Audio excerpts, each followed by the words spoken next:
Captain's log, stardate 526942. Supplemental. Lieutenant FitzMcTavish, helmsman. Something's not right. I am not the captain. About an hour ago, ship time, I regained consciousness, lying flat on the deck, still in uniform. No alarms, no alerts, no damage, just silence. I have no memory of collapsing.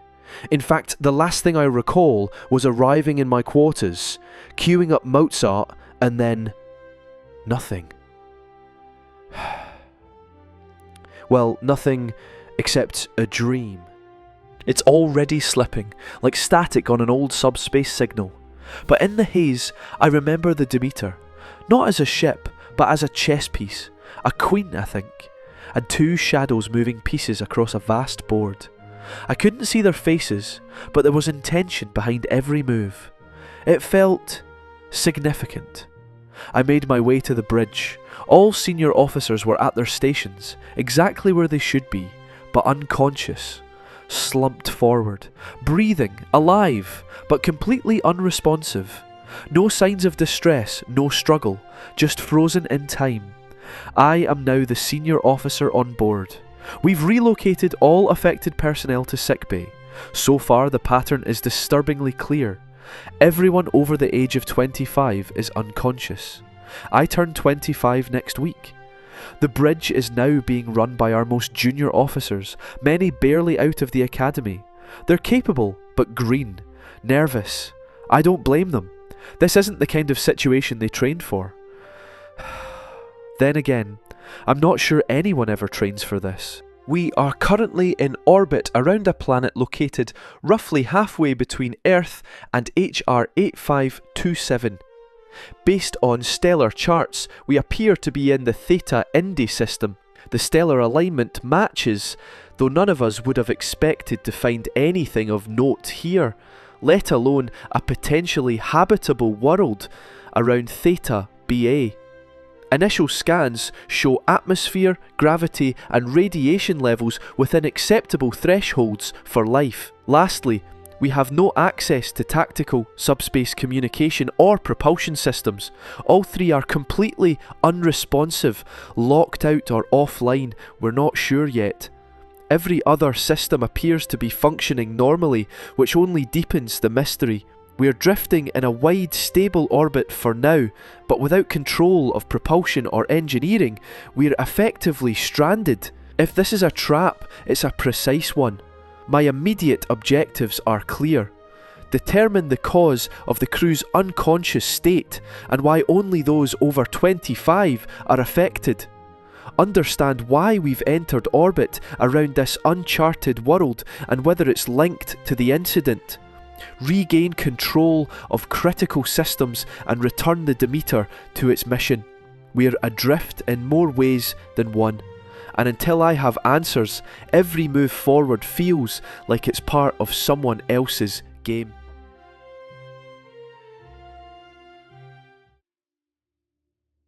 The turbolift doors parted with a soft hiss as I stepped onto the bridge of the USS Demeter.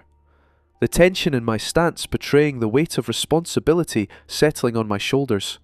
Overhead, the lights hummed softly, casting cool blue reflections across the consoles. "All right, everyone, let's work the problem," I said, trying to keep my voice steady, though it came out tighter than I'd hoped. I scanned the bridge. My team. Lieutenant J.G. Bershed Gnak, Bear, stood at the science station. Lieutenant J.G. Lassos watched over tactical. Ensign Atkar Shishvolnob, Atti, held the helm. Ensign Chris Javasariva was on operations, and at communications, Ensign Madison Eder. Maddie was already looking at me, waiting. I walked over to Bear.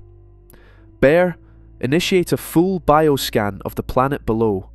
Prioritize surface readings, life signs, sentient patterns, settlements, large clusters, anything that stands out." He nodded immediately. "Aye, Lieutenant. Running a bioscan now." I caught myself thinking, just glad he's not calling me Captain. Not yet, anyway. Turning to Maddie, I continued. "I know we haven't had much luck, but try again to reach Starfleet Command. Think outside the box. Try anything. I need to know if they have any idea why we're here." She was already on it. Understood. Routing through auxiliary relays. Subspace traffic seems offline, but I'll push it. I eased into the command chair and let out a breath I didn't realize I'd been holding. The bridge crew moved with quiet confidence, the kind you earn. That, and the fact we were all within a few years of each other in age, had helped forge strong bonds during the last 6 months out here in deep space. Now we were in orbit around a planet that shouldn't exist. A habitable world, completely uncharted. No mission orders, no explanation, just there. And I couldn't shake the feeling that we were being watched. "Sir, Bear said, turning toward me. aside from expected flora and fauna on a planet like this, we've identified 2 distinct organized life forms on the surface. One is planet-wide, likely pre-warp, with settlements of various sizes across every continent. The second is entirely different, localized at the southern pole, exhibiting what appears to be warp-capable technology. No sign of them anywhere else." "All right, Bear," I said, rising from the command chair.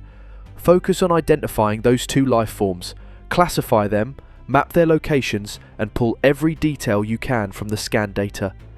He gave a sharp nod, already immersed in his console. "On it!" I crossed the bridge and stopped beside Chris at the operations station.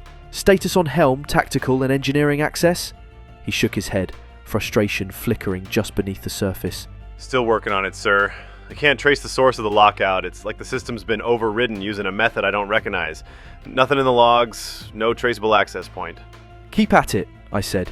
"Whatever this is, we can't afford to stay blind for long." I turned back toward the turbo lift. "I'm heading to medical. Let me know the second anything changes. I want to see if there's been any progress with the senior crew. We need answers, and soon."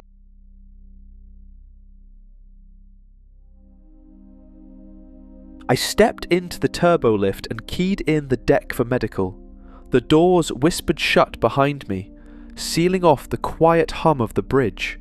For a few fleeting seconds I had space to breathe, though it offered little comfort. My thoughts churned with possibilities, none of them good. The lift stopped. Another soft hiss and I stepped into the corridor, heading straight for sickbay. The doors slid open, revealing the sterile brightness and faint antiseptic scent typical of Starfleet medical facilities. Monitors blinked softly beside each biobed. Every bed was occupied. Senior officers and several crew members lay motionless beneath sterile sheets. Their vital signs were stable, but unchanged. Doc looked up from a medical tricorder, brow furrowed. He gave me a wry smile. "You're not having a good day," he said. I gave a half shrug and nodded toward the filled beds. "Where's everyone else that's affected?" "We moved them to their quarters," he replied. I stepped closer. "Any changes?" "No physical trauma. No neural degradation, no toxins, pathogens, or metabolic anomalies. Honestly, if you just looked at the numbers, you'd think they were asleep." "But they're not just asleep," I said. He shook his head. "No. This is something deeper. If I didn't know better, I'd say their neural patterns are suspended. At a high level, it is like someone paused the mind, but left the body running." "Any signs they're aware? Dreaming?" He glanced back at the monitor. "Maybe. I've detected subtle looping patterns in the deep recesses of their neural activity, repeating cycles stuck in that suspension. Could be they're stuck in the same dream. Over and over." "So it could be the same dream we all had before we woke up?" I said. "Possibly." Doc says. "Any chance this is being caused by an external force?" "It's definitely not natural. That much I can say." "All right, Doc," I said. "Let's apply a little Occam's razor here. We're in orbit around an uncharted planet with 2 distinct sentient life forms. Let's assume it is external. See what you can find out." He arched a brow, nodding thoughtfully. 2 sentient life forms. Interesting twist. That helps. I'll dig deeper, run some comparative scans, see if either matches any known neurosignature interference patterns. Appreciate it, I said. Keep me updated on anything, no matter how small. Will do. He replied, already turning back to his console. I gave one last look around sickbay, then turned on my heel and headed back toward the turbo lift,